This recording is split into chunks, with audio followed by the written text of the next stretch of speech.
Okay, have you ever been in an intense fellowship with your spouse, i.e., an argument, Okay. and you have to use the words, "Why are you talking to me like that?" Or, fellas, I know you've heard this. Who do you think you're talking to? With the eyebrow raise and all that. And the head bob. Yeah. Not that I do that, but Anyway, but yes, it could just be that you're not speaking your spouse's language. And this is not always about male, female.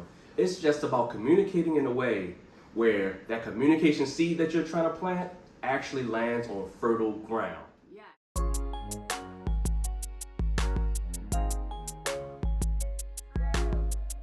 Hey guys, welcome back. I'm Gleesy. And I'm Al. And here at Forever I Do, y'all, we brag. Build relationships According to God. Hey. Welcome back, y'all. We are so glad to see y'all. And we coming right at you with it, all right? Yes. Communication. Yes. Don't talk to me like that. Why are you talking to me like that? Yeah. So again, oftentimes it's not because your spouse is trying to run over you or try to be disrespectful. It just boils down to a simple miscommunication.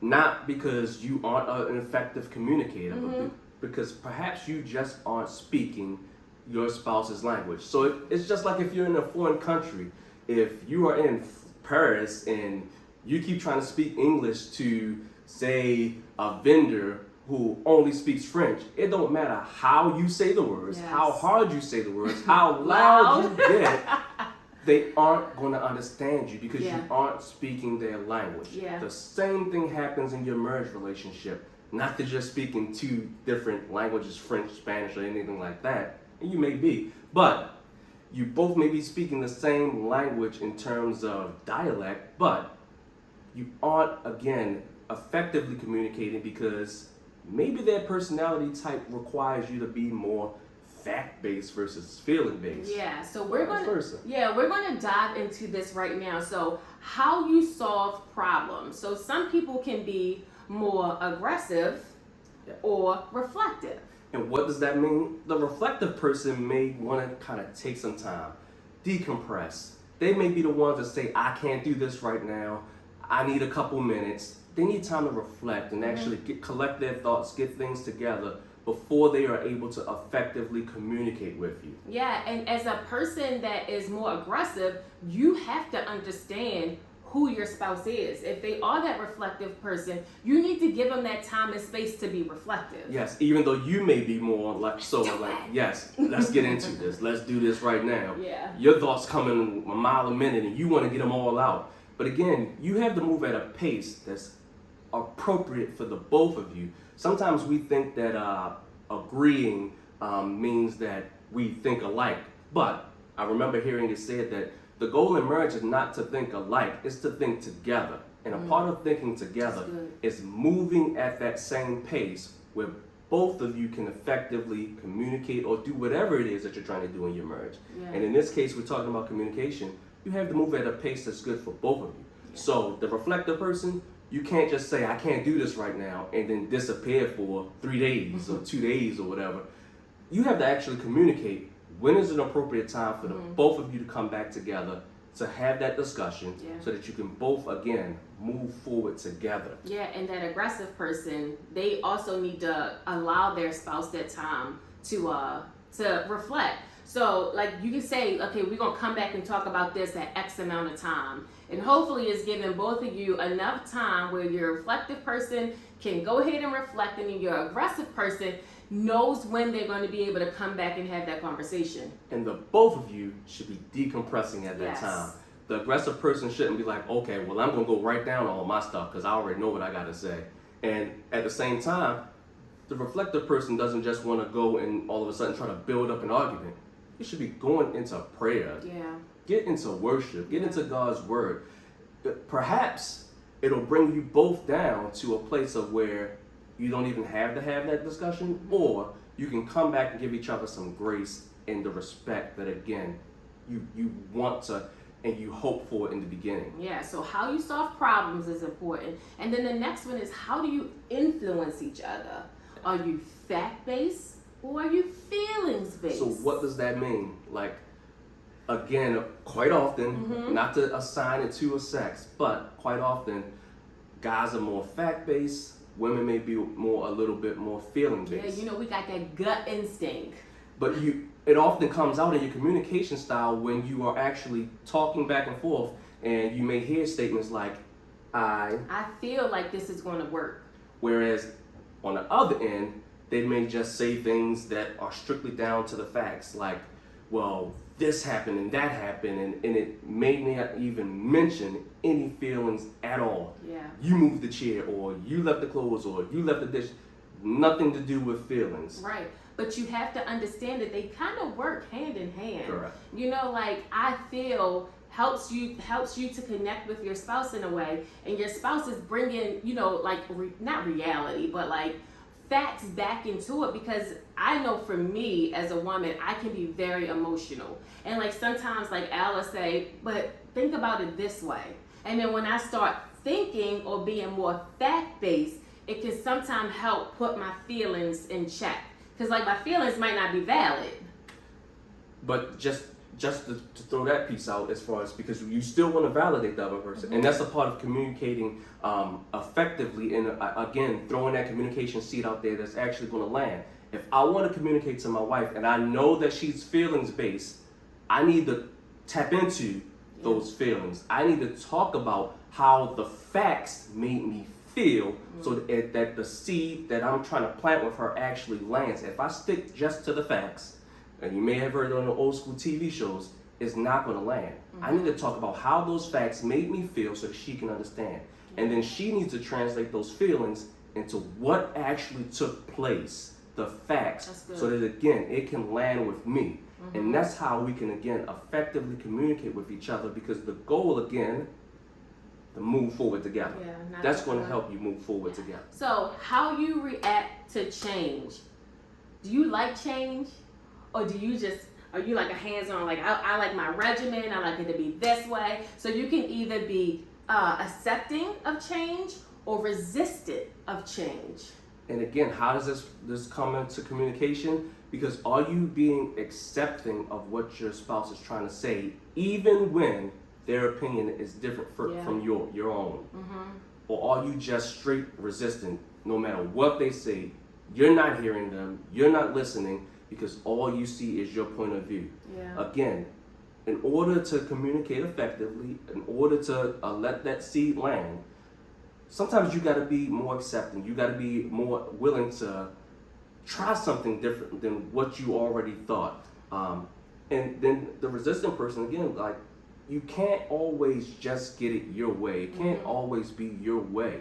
And again, understanding that about each other will help you tap into that when you're trying to communicate with them. If you know they're resistant, throw out some ideas, multiple ideas. Yes, so that again, they have a choice, and you can, again, the goal is always this, moving forward.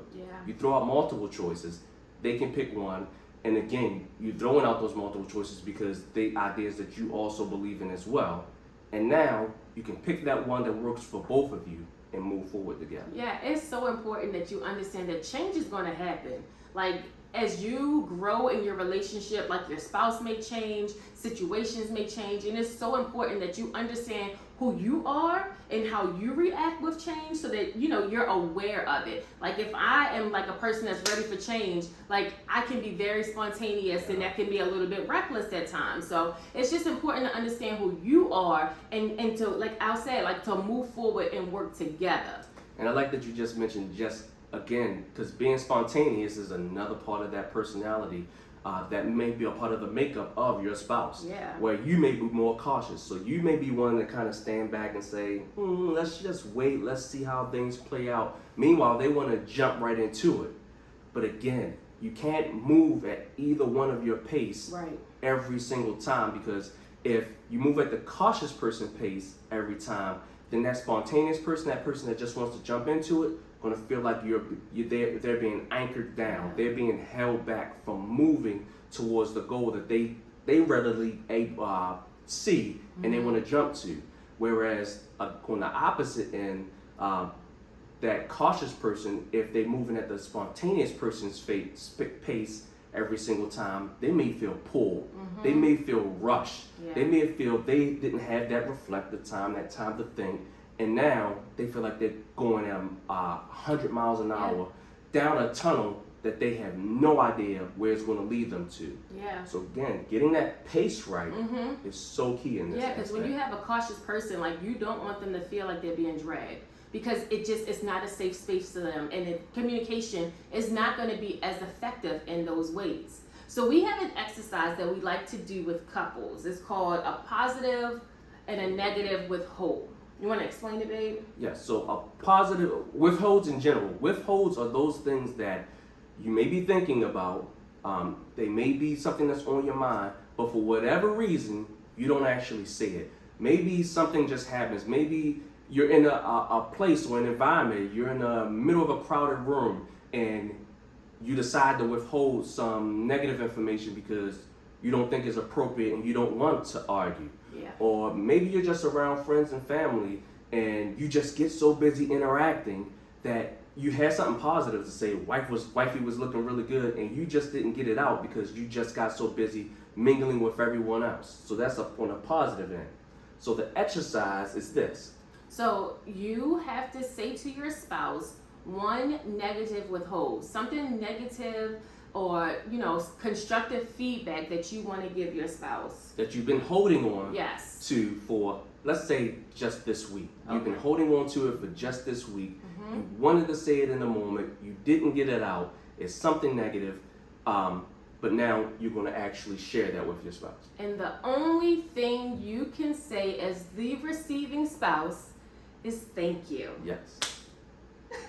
And then the same thing with the positive. Something positive that you failed to share with your spouse that happened during the week.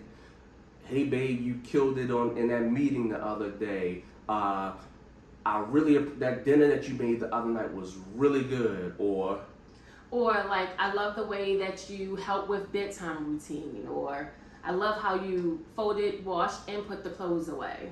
But whatever it is, you're going to share that negative, allow them to say thank you. Then you're going to share that positive, allow them to say thank you as well. And then you're going to switch roles. Yes. And then you cannot talk about the negative withhold for how long? At least 24 to 48 hours. Yes. So don't share it, and now you're sitting there simmering, and you share yours, and then as soon as you're done, you be like, well, what about that you just said? Why didn't you say it back then, or why didn't you say it? No, drop it.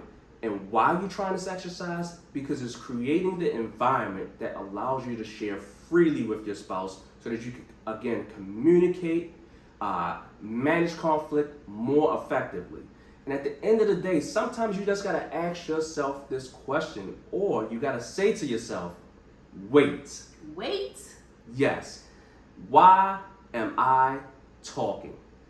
Sometimes we just say things to be saying things. That's Sometimes we just want to talk to get a point across. Yeah. Sometimes we just want to talk over the person that we disagree with so that our point can go forward. Again, that's where that push-pull comes into play. So when your spouse is talking, when you're trying to communicate effectively, sometimes throw that word out there, wait, why am I talking? Should they be actually leading this conversation? Are they trying to make a valid point? Am I even listening? Yeah, that's a big one. Yes. Wait. All right. And I'm gonna throw a little bonus one in there for y'all. So we were out yesterday, and like, it was hot, and I don't know, y'all, I was getting a little antsy, and he's just like, what is going on? Like, everything changed all of a sudden. And it came out, what did I need, babe? You just needed to eat. So sometimes you even have to ask that question. One key thing that we always find is that if you are making more statements in your communication than you're asking questions, are you really trying to learn? Are you really trying to listen? Are you really trying to understand? So sometimes you need to ask more questions. And I'm not talking about those condescending questions like, you really thought that was a good idea, huh? Or you really gonna say that? Or you really gonna go there? Those aren't questions that are actually trying to seek understanding. Yeah. I'm talking about those questions like in this particular instance. How are you feeling right now? Knowing that she's a feeling-based person, if I just throw that out there, how are you feeling right now? then that gives her time to elaborate on, you know what, I'm just really hungry. I'm hot, I'm bothered or whatever. And again, that's a part of that effective communication. Because sometimes effective communication is knowing when to actually communicate with your spouse. Yeah. So if they're hungry, then I know trying to have some kind of serious conversation or intense conversation, intense fellowship, it is not the appropriate time. So Yeah. just throwing out those questions, how questions, or what questions, what can I do to serve you right now? How are you feeling right now? Sometimes that will kind of, again, get you guys on that even playing field so that you can move forward together. Yes. Y'all, if you want to go deeper into this with us, make sure that you book a brag session. We use these tools as we're coaching and doing premarital counseling with different couples. So make sure that you go ahead and book a brag session. Let us show you how we teach others to brag. All right? Guys, thank you so much for joining us. You know already. Go ahead, subscribe, like the video, share the video. We want to get this message out to others. Y'all, communication is so key and it's a crucial part of every relationship. Get this message out there. Thank you so much, and we'll see you guys in our next video. Hey, brag on it. Yeah.